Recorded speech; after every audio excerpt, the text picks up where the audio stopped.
Hi guys, today is 20th July 2025 and this is Sunday. So I am going to attend a invitation. Actually we all four are invited, but my mother has a extreme health issue, and also due to this humidity and hot and humidity weather, also the rainy season, my mom doesn't want to go, and my brother has a upcoming exam, so he has to prepare for it. He's taking preparation for it, and me and my dad are we both are going, but so stay tuned. I will share the clip with you. দেন আমি টোটোয় উঠে পড়েছিলাম, আর আমাদের এখানে আজকে রোজ বৃষ্টি হলো, আজকে বৃষ্টিটা হয়নি, মানে শুনলাম পরের দিকে হয়েছে, বাট এখন বৃষ্টিটা হয়নি, এটাই আমার খুব ভালো লাগছিল। মানে বৃষ্টি হলে এত অবস্থা খারাপ হয়ে যায়। দেন এখানে শিব ঠাকুরের মন্দির আছে, তো আমরা যেতে আসছি শিব ঠাকুরকে অবশ্যই প্রণাম করি, অ্যান্ড আমার মনে হয় যে একমাত্র উনিই পারেন আমাদের রক্ষা করতে। এখন যেরকম বাস অ্যাক্সিডেন্ট কাল রাতেও শুনলাম আমি আমাদের হাওড়ার এখানে হয়েছে, দেন আমি বাসে বসে গেছিলাম, আর প্রথমে আমি অন্য সাইডে বসলেও পরের দিকে আমি জানলা ধারে সিট পেয়েছিলাম, বাট খুব ঘুম পাচ্ছিল। রোববার দিন হওয়ায় একটু ফাঁকা ছিল, মানে বাসটা একটু ফাঁকা ছিল, নাহলে খুব ভিড় থাকে। দেন এই জায়গাটা ছিল, এখানটা বাসটা নামিয়ে দিয়েছিল, বাট এখানে শুধু ব্রিজ, মানে কোনো বাড়ি দেখতে পাচ্ছিলাম না সেভাবে, কোনো গাছপালা নেই, মানে আমাদের এখানে গাছ জঙ্গল এত ভর্তি থাকে, আর এখানে একদম অদ্ভুত টাইপ লাগছিল যে শুধু মানে খড়খড়ে শুধু ব্রিজ, অ্যাকচুয়ালি কোনো গাছ নেই, এটা আমার ভালো লাগছিল না। দেন ওখান থেকে আমরা হাঁটা শুরু করেছিলাম, দেন হেঁটে হেঁটে আমরা পৌঁছে গেছিলাম যে রেস্টুরেন্টে আমাদের ইভেন্টটা ছিল, আর এটা লিফটে ওঠার ক্লিপটা, লিফটে উঠেছিলাম। দেন ওখানে পৌঁছানোর পরে ইভেন্টটা অ্যাটেন্ড করছিলাম আমরা। তো ফার্স্টে মানে আমি আর বাবা অ্যাটেন্ড করছিলাম, তোমরা বুঝতেই পেরেছো। আর এখানে ফার্স্টে ওদের যে মানে ফার্স্টে একটা টফি খেয়েছি, এই টফিটা খেতে খুব ভালো ছিল, মানে আমি অনেকদিন পর টফি খেলাম, আর সেটাও টেস্টি ছিল, ওই চিনি গোলা বা আর্টিফিশিয়াল ছিল না এরকম।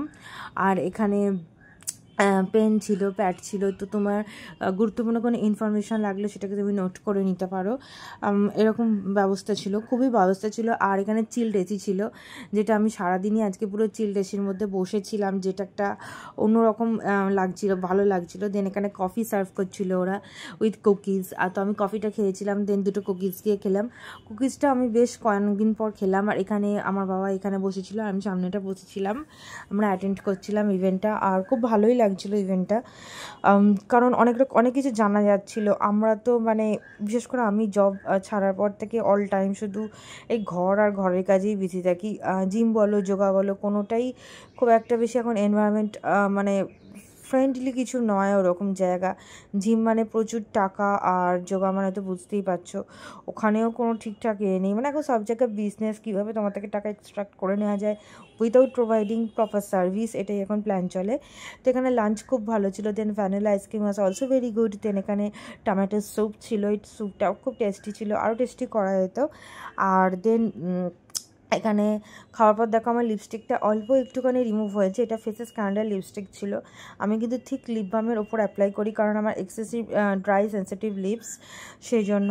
আর এখানে একটা ওরা প্লে করছিল, একটা যে মানে মুভি টাইপসই প্লে করছিল, একটা ভিডিও প্লে করছিল ওরা অ্যাকচুয়ালি, যেটা দেখলে তোমরা বুঝতে পারবে, মানে আমাদের যাতে সবাইকার রিয়েলাইজেশনটা বেটার হয়। কিন্তু খেয়ে দিয়ে এতই ক্লান্ত লাগছিলো, এতই টায়ার্ড লাগছিলো, আর সবাই খুব গল্পের মধ্যেও বিজি ছিল, সো অতটা দেখা হয়নি, মানে গল্পের মধ্যে মানে ওয়ার্ক রিলেটেড কথাই চলছিল। দেন এখানে এরকম সেমিনার হচ্ছিল, এখানে প্রত্যেক ইন্টারঅ্যাক্টিভ সেশন ছিল এটা, এখানে প্রত্যেকের সাথেই জিজ্ঞাসা করে করে তাদের সাথে তারা কি জানে, কতটা জানে, দেন তাদের সেই নলেজের ওপর হেল্প করা, এরকম সব কিছু চলছিল।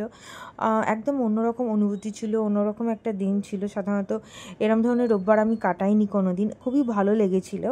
দেন বিকেল হওয়ার পরে এখানে আমরা বেরিয়ে পড়েছিলাম, আর এখানে আমাদের সাঁতরাগাছি ইকোস্পেস যে বাস আছে, এসি বাস, সেটা চলে এসেছিলো, আর সেই বাসটাতে উঠে পড়েছিলাম। আর এখানে ভিক্টোরিয়া দেখতে পাচ্ছ, তো আমি অনেক লেট ক্লিপটা নিয়েছিলাম। ভিক্টোরিয়া মেমোরিয়াল ওখানে খুব সুন্দর ভিড় ছিল, আর খুব সুন্দর লাগছিল, আকাশটাও খুব সুন্দর লাগছিল। যতদূর সম্ভব কলকাতায় কোনো বৃষ্টি হয়নি, আর আমাদের হাওড়াতে প্রচুর বৃষ্টি হয়েছিল, কারণ কলকাতার রাস্তাগুলো একদমই শুকনো ছিল। আর এখানে আকাশটা দেখতে এত ভালো লাগছিল, ক্লিপ না নিয়ে পাচ্ছি না। আর এটাই হচ্ছে সেকেন্ড ব্রিজ বা দ্বিতীয় হুগলি ব্রিজ, যেটা আমাদের হাওড়ায় আছে, আর এটা দিয়ে তোমরা 4টে স্টেটের মধ্যে যাতায়াত করতে পারবে ইন্ডিয়ার, from any state 4 state connected আছে এবং সমস্ত রাজ্য থেকে যে সমস্ত মানে পণ্য বলো, মশলাপাতি বলো, খাবার বলো, জামাকাপড় বলো, সমস্ত কিছু আসে। আর তারপরেও আমাদের শুনতে হয় আমরা এমন একটা আউট লোকেশনে থাকি যেখান থেকে নাকি কলকাতা অ্যাক্সেস করা যায় না। অনলি থ্রো এই ব্রিজটা দিয়েই, সেকেন্ড ব্রিজটা যেটা গ্যাঞ্জেস রিভারের ওপর আছে, আমরা কলকাতা ইজিলি অ্যাক্সেস করতে পারি। And this is one of the best location Howrah, Howrah Nabanna বা হাওড়া মন্দিরতলা বা হাওড়া যাই বলো তোমরা। দেন বাড়িতে এসে মামা আর্থের এই মেকআপ রিমুভার ওয়াইপসের ভিডিওটা শ্যুট করে দিনটা শেষ করলাম। ভিডিওটা ভালো লাগলে লাইক করো, চ্যানেলটাকে সাবস্ক্রাইব করো। সবাই খুব ভালো থেকো।